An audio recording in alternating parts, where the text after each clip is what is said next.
Assalamualaikum warahmatullahi wabarakatuh.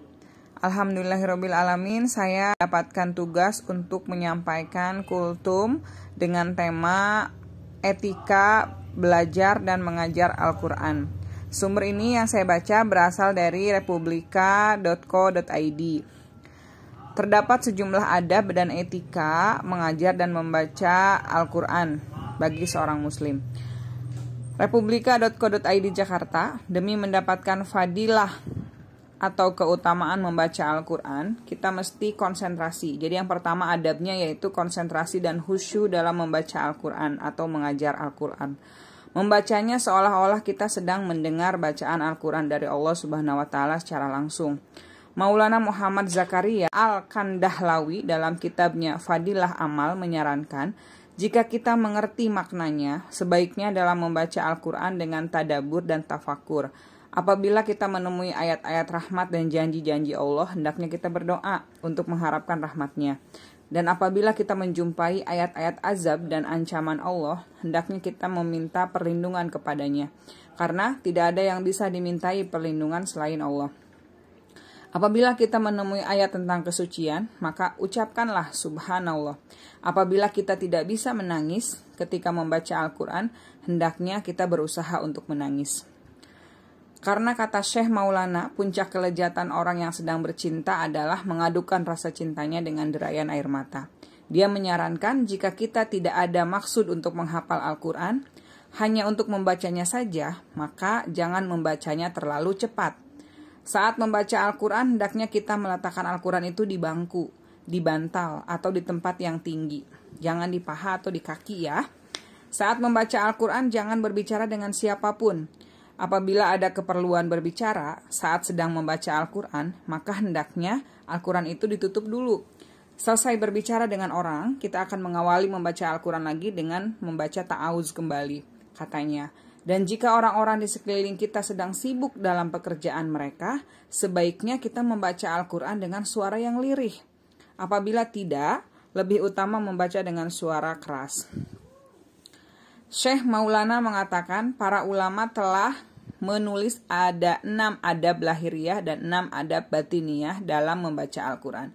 Di antara 6 adab lahiriah itu yang pertama membaca dengan penuh rasa hormat, memiliki wudu dan menghadap kiblat. Jadi adab yang pertama adalah ketika kita belajar dan mengajar Al-Quran, yang pertama adalah membaca Al-Quran dengan penuh rasa hormat, memiliki wudu dan duduk menghadap kiblat. Kedua, tidak membacanya terlalu cepat, tetapi membacanya dengan tajwid dan tartil. Ketiga, berusaha menangis atau pura-pura menangis pun tidak apa-apa. Keempat, memenuhi hak ayat-ayat azab dan rahmat. Kelima, jika dikhawatirkan akan menimbulkan riya atau mengganggu orang lain, sebaiknya membaca dengan suara lirih, dan jika tidak, sebaiknya membaca dengan suara keras. Keenam, bacalah dengan suara dan lagu yang bagus, karena banyak hadis yang menerangkan supaya kita membaca Al-Quran dengan suara dan lagu yang bagus. Sedangkan adab yang bersifat batiniah diantaranya, pertama, mengagungkan Al-Quran di dalam hati sebagai kalam yang tertinggi. Kedua, menghadirkan dalam hati keagungan Allah Subhanahu wa Ta'ala dan kebesarannya karena Al-Quran adalah kalamnya. Ketiga, membersihkan hati dari rasa was-was dan ragu. Keempat, membaca dengan merenungkan makna setiap ayat dengan penuh kenikmatan. Baginda Rasulullah SAW pernah berdiri sepanjang malam sambil berulang-ulang membaca ayat 118 surat Al-Maidah yang artinya, jika engkau mengazab mereka, mereka itu adalah hambamu, dan jika engkau mengampuni mereka, maka sesungguhnya engkau maha perkasa dan maha bijaksana.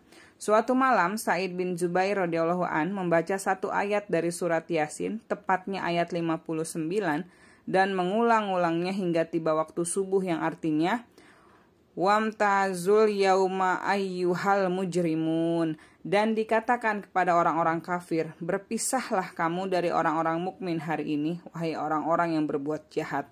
Adab kelima, maka hati kita mengikuti ayat-ayat yang kita baca. Misalnya, apabila membaca ayat-ayat rahmat, hendaknya hati kita merasa gembira dan senang. Sebaliknya, ketika kita membaca ayat-ayat azab, hati kita hendaknya merasa takut. Keenam, telinga benar-benar dikondisikan seolah-olah Allah Subhanahu wa taala sendiri sedang berfirman kepada kita dan kita sedang mendengarkannya. Jadi kesimpulannya menurut saya pribadi ya, ada belajar dan mengajar Al-Quran itu yang pertama kita memposisikan Al-Quran itu sebagai kalam Allah, sehingga ada sifat, ada rasa hormat terhadap Al-Quran. Jadi bagaimana cara menghormati Al-Quran? Yang pertama, kita memperlakukan Al-Quran itu tidak sebagai bacaan biasa seperti buku atau koran yang bisa kita letakkan di mana saja, yang bisa kita pegang semau kita gitu ya.